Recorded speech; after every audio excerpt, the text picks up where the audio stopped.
প্রিয় দর্শক, স্বাগত জানাচ্ছি মানব জমিন লাইভে। এই মুহূর্তে আপনাদের সঙ্গে সরাসরি যুক্ত রয়েছি রামপুরা থেকে। দর্শক, বিএনপির 3টি অঙ্গ সংগঠন যুবদল, ছাত্রদল এবং স্বেচ্ছাসেবক দলের যে ভারতীয় দূতাবাস ঘেরাও কর্মসূচি, সেই কর্মসূচি কিন্তু রামপুরা ব্রিজের উপরে মূলত পুলিশ একটি ব্যারিকেড তৈরি করেছে এবং পুলিশের এই ব্যারিকেডকে কেন্দ্র করেই নেতাকর্মীরা এখন অবস্থান করছে। তারা মূলত ব্যারিকেড ভেঙে আর সামনের দিকে অগ্রসর হচ্ছেন না, হয়তো তারা এখানেই তাদের এই কর্মসূচি শেষ করবেন।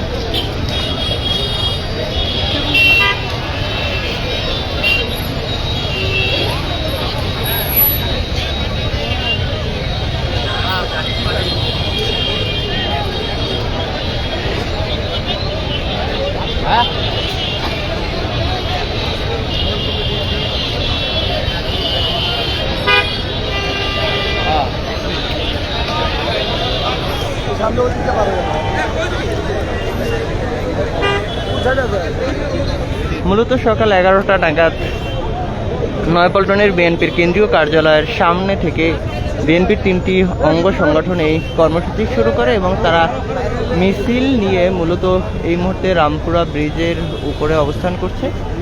এবং ব্রিজের উপরে মূলত পুলিশ একটি ব্যারিকেড তৈরি করেছে এবং সেই ব্যারিকেডকে কেন্দ্র করেই মূলত নেতাকর্মীরা এখন অবস্থান নিয়েছেন। মূলত বিএনপির এই 3টি অঙ্গ সংগঠনের নেতাকর্মীদের যাওয়ার কথা ছিল বাংলাদেশে অবস্থিত ভারতীয় দূতাবাস অভিমুখে। সেখানে তারা স্মারকলিপি প্রদান করবেন, পাশাপাশি তাদের ভাষায় তাদের কর্মীরা যেটি বলছেন, তারা ঘেরাও কর্মসূচি পালন করার কথা ছিল। তবে এই মুহূর্তে পুলিশের এই ব্যারিকেডকে কেন্দ্র করে তারা আর সামনের দিকে অগ্রসর হচ্ছেন না, হয়তো তাদের এই কর্মসূচি এই জায়গাটিতেই শেষ করবেন।